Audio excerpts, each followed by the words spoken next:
जय हिंद दोस्तों, welcome back to my YouTube channel success study for IAS HAS। तो आज की जो क्लास की शुरुआत होने जा रही है वो वर्ल्ड ज्योग्राफी से होने जा रही है। तो उसका जो हम आज ब्रह्मांड के बारे में पढ़ेंगे। तो ब्रह्मांड क्या है, ये ज्योग्राफी का कोर्स आपको फुली अवेलेबल करवाया जाएगा। सारी की सारी क्लासें आपको इसी चैनल पे मिलेंगी। तो चलिए शुरू करते हैं यूनिवर्स से। यूनिवर्स होता क्या है, ब्रह्मांड आखिरकार है क्या? ब्रह्मांड आकाश गंगाओं के सभी जो पुंज होते हैं उनको सम्मिलित रूप से ब्रह्मांड कहा जाता है। देखिए, जो गैलेक्सीज हैं, उसके जो बीम है, गैलेक्सीज के जितने बीम हैं, माना इस तरह से, उसके जो बीम हैं उनके जो पुंजों के ये सम्मिलित रूप से इसको क्या कहा जाता है? यूनिवर्स कहा जाता है। ठीक है, ये हमारा यूनिवर्स है। सो यूनिवर्स की जो हमारे ब्रह्मांड में जो सूक्ष्मतम से सूक्ष्मतम कण और मतलब स्मॉल पार्टिकल से लेके जो है जाइंट पार्टिकल, बहुत बड़े बड़े पार्टिकल, इनको लेकर जो सम्मिलित रूप से ब्रह्मांड कहा जा सकता है। ठीक है, तो ये है ब्रह्मांड। तो ब्रह्मांड की जो अध्ययन है, इसके अध्ययन को कहा जाता है द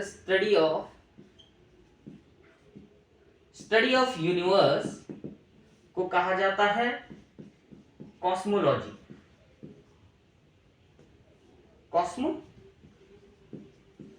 कॉस्मोलॉजी कहा जाता है स्टडी ऑफ ब्रह्मांड को।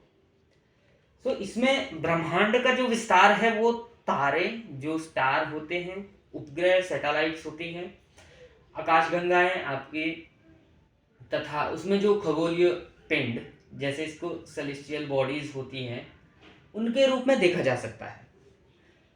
तो ब्रह्मांड की उत्पत्ति कैसे होती है? तो origin of earth, origin of universe. So origin of universe की जो हमारे सिद्धांत है उसमें कुछ परिकल्पनाएं दी गई हैं, कुछ सिद्धांत हैं। जैसे सबसे पहले आता है, आप सभी जानते होंगे, बिग बैंग थ्योरी। जो ये बिग बैंग थ्योरी है, इसके बारे में, इसको एक अन्य नाम से भी जाना जाता है जिसको बोलते हैं एक्सपेंडिंग यूनिवर्स हाइपोथेसिस।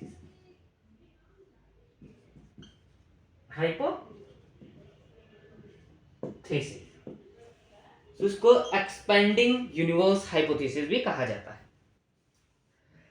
तो इसमें जो हमारा सबसे पहले एक वैज्ञानिक थे, जियोलॉजिस्ट, 1920 में एडवर्ड हबल।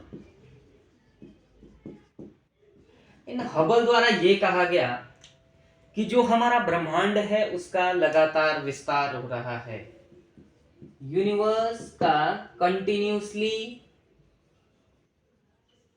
एक्सपेंशन हो रहा है। यूनिवर्स का कंटिन्यूसली एक्सपेंशन हो रहा है। ये किसके द्वारा कहा गया? ये कहा गया हबल द्वारा। सो इसका जो प्रतिपादन किया, इस सिद्धांत का जो प्रतिपादन किया, बिग बैंग थ्योरी या एक्सपेंडिंग यूनिवर्स हाइपोथेसिस, तो इसका एक्सपेंशन या इसका जो एक्सपेंड किया गया इस थ्योरी को, उनका नाम था जॉर्ज लेमेत्र।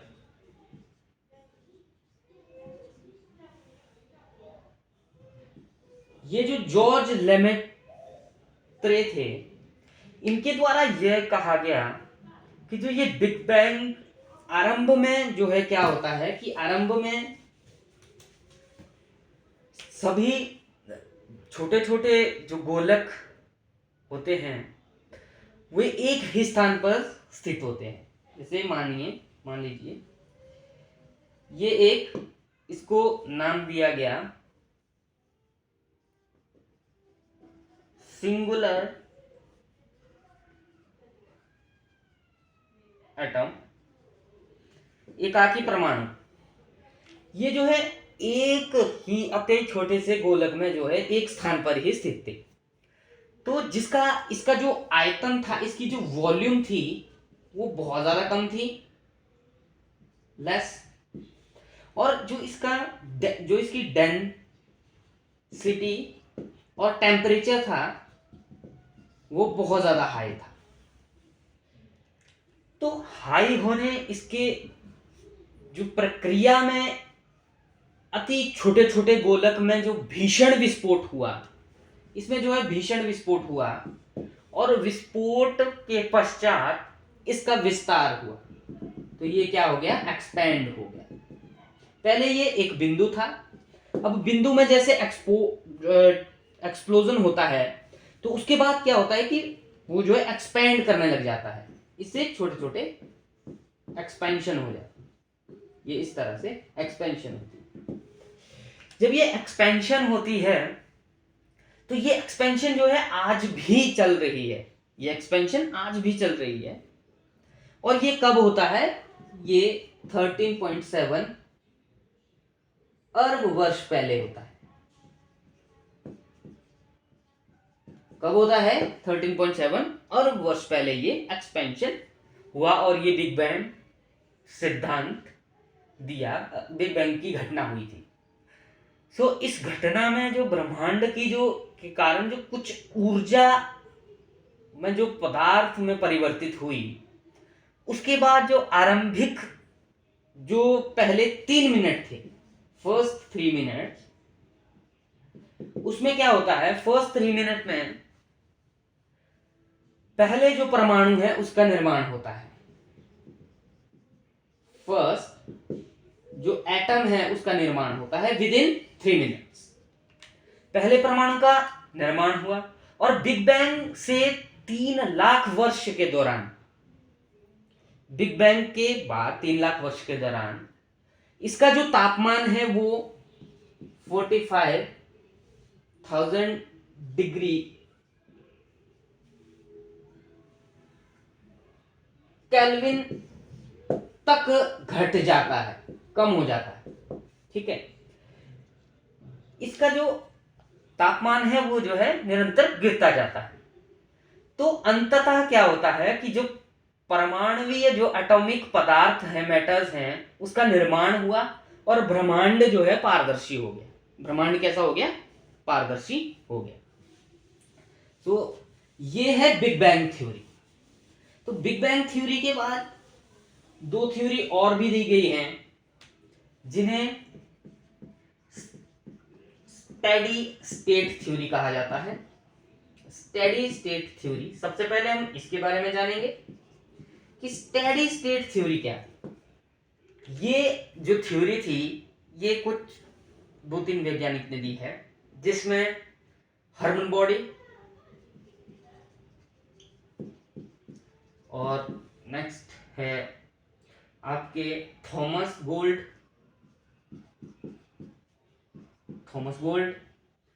और थे आपके फ्रेड हॉयल।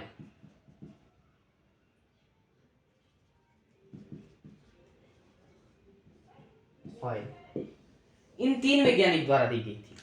तो इसमें इन्होंने कहा कि जिस तरह से स्थिर अवस्था संकल्पना में ये इनके द्वारा कहा गया कि ब्रह्मांड का लगातार जो है विस्तार होता जा रहा है, और पुरातन जो आकाश गंगाएं हैं वो लगातार जो नवीन आकाश गंगाओं की ओर बढ़कर उनका स्थान ले रही हैं। जो जैसे पुरानी जो आकाश गंगाएं थी और जो नई आकाश गंगाएं हैं, और क्या होता है कि जैसे पुरातन आकाश गंगा है, पुरानी आकाश गंगा है, लगातार जो है नई आकाश गंगाओं की ओर बढ़कर उनका स्थान ले रही है। तो ये इनकी ओर बढ़ती जा रही है, ये नवीन वाली है न्यू, ये ओल्ड। सो इनकी ओर जो है ये लगातार क्या करती जा रही है, एक्सपेंड करती जा रही है। तो एक्सपेंशन जो होता जा रहा है, तो इसमें उन्होंने ब्रह्मांड के जो घनत्व में स्थिरता बनी हुई है, कि जो ब्रह्मांड की जो डेंसिटी है वो जो है क्या है, वो कांस्टेंट है। ब्रह्मांड की जो डेंसिटी है वो कांस्टेंट है। तो इस थ्योरी में इन्होंने इतना ही कहा है। जो ये स्टेडी स्टेट थ्योरी है, ये याद रखना आपके लिए इंपॉर्टेंट है कि किसने दी थी और क्या इसमें कहा गया था। सो तीसरी जो थ्योरी है हमारे पास यूनिवर्स से रिलेटेड, उसको कहा जाता है pulsating universe theory. Universe theory, ये जो पल्सेटिंग यूनिवर्स थ्योरी, जिसको दोलन ब्रह्मांड सिद्धांत भी कहा जाता है, इसमें इसका जो प्रतिपादन था वो किया गया था एलन संडेज द्वारा।